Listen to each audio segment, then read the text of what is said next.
Ok, donc on va continuer avec le saturator qui est un effet de transformation de forme d'onde, donc de wave shaping. Et avec ça, on va pouvoir ajouter un peu de punch ou de chaleur à des éléments qui pourraient en manquer. Mais on va aussi pouvoir ajouter un peu d'impureté, un élément qui pourrait paraître un chouïa trop numérique.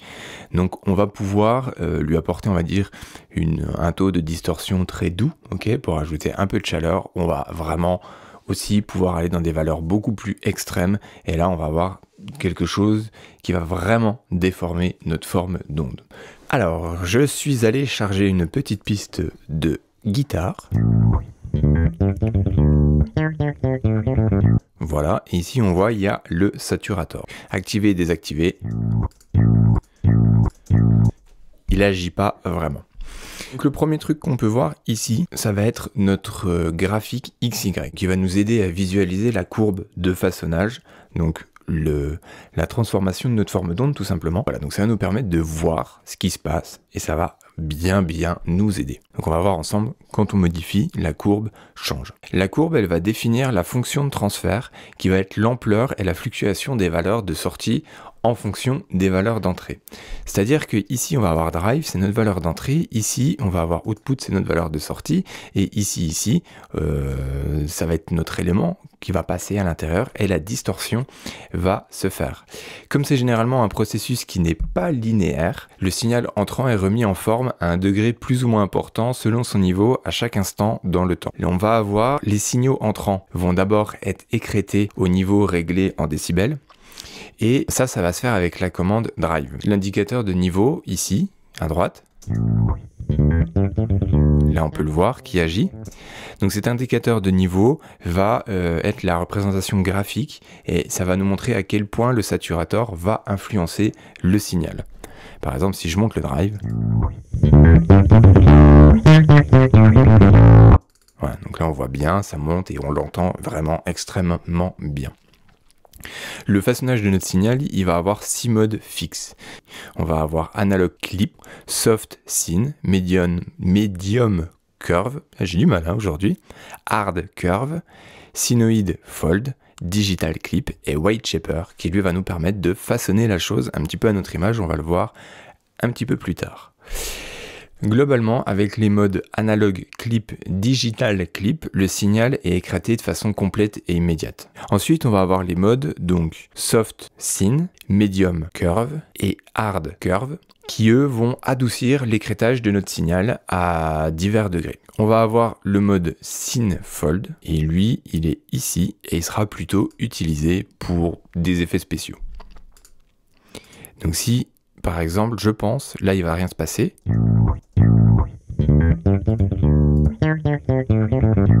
Un petit peu quand même.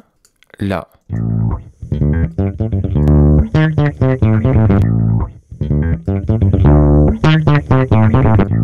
On voit que le taux de distorsion du coup n'est pas le même suivant le mode de façonnage qu'on va choisir.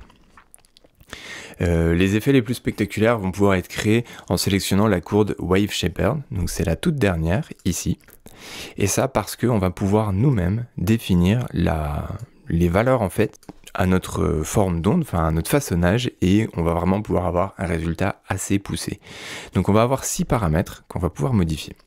Le premier, ça va être drive, ça va déterminer à quel point notre signal entrant dans notre plugin va être influencé par donc les paramètres du Wave Shaper. Réglé sur 0, drive, ça réduit l'effet à néant, c'est-à-dire qu'il ne se passera rien.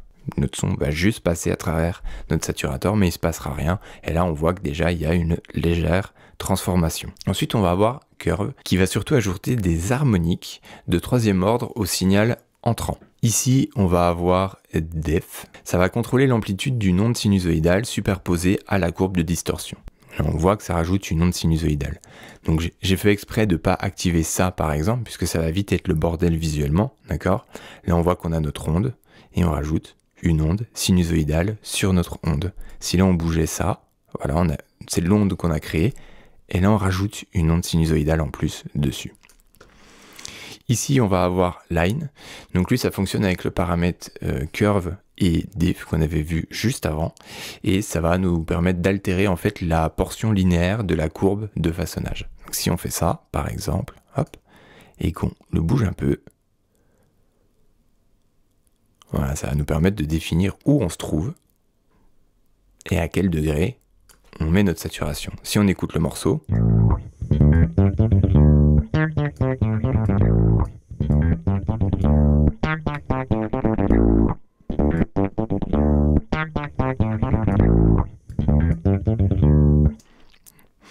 ici on va voir le paramètre damp, donc lui va aplatir tout signal proche de l'origine de la grille. Il se comporte comme un noise gate, mais ultra rapide.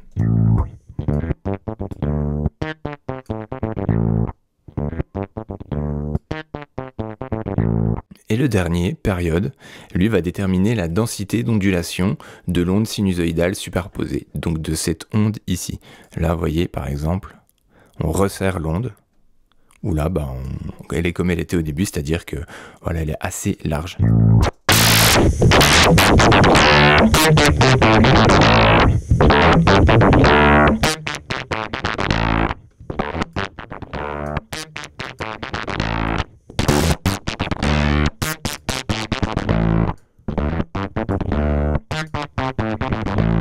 On peut voir et entendre qu'on peut obtenir des résultats vraiment intéressants. En tout cas, moi je trouve. Ici, on va voir DC qui va activer un filtre CC, c'est-à-dire un filtre de contrôle continu. Et avec ce filtre, ça va être à l'entrée du saturator et ça sert principalement à supprimer les composants continus qui vont être décalés dans les données audio selon ce que notre donnée audio contient. Ici, on va voir le bouton Color. Donc si on active ce bouton Color, on peut voir que ça nous donne la possibilité de modifier 4 nouveaux paramètres. Donc, ce bouton Color va ajouter 2 filtres. Le premier va contrôler la commande basse, qui va dicter l'intensité de la réduction ou l'augmentation, c'est ce qu'on veut de l'effet, pour les très basses fréquences. Et le second va essentiellement être un égaliseur qui va servir à contrôler les fréquences les plus élevées. Donc il va être réglé avec notre fréquence, donc lui va nous permettre de choisir la fréquence de coupure, d'accord? Par exemple là c'est réglé sur 1 kg, mais on pourrait la mettre sur 6 kg, jusqu'à 18 kg et jusqu'à 30 Hz.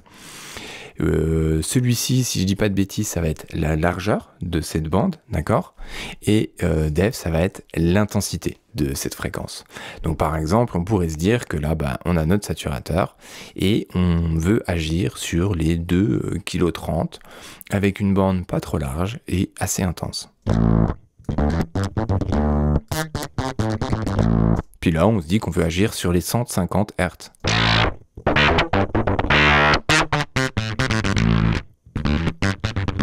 Donc ça va nous permettre d'affiner en fait grossièrement où est-ce qu'on agit sur notre effet.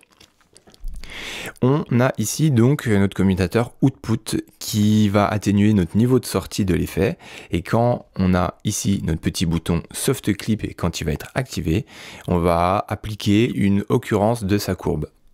La commande dry wet va régler la balance entre un signal sec et humide comme tous les effets, et s'il est à 100%, on va avoir que le saturator. On peut réduire l'aliasing avec le clic droit. Ici on voit qu'il est en haute qualité. C'est très efficace comme la plupart des autres instruments pour le traitement des hautes fréquences. Donc je pense qu'on a à peu près fait le tour, même pas à peu près, on a carrément fait le tour du saturator. C'est un effet qui reste assez simple à utiliser. Donc voilà, on passe à la vidéo suivante.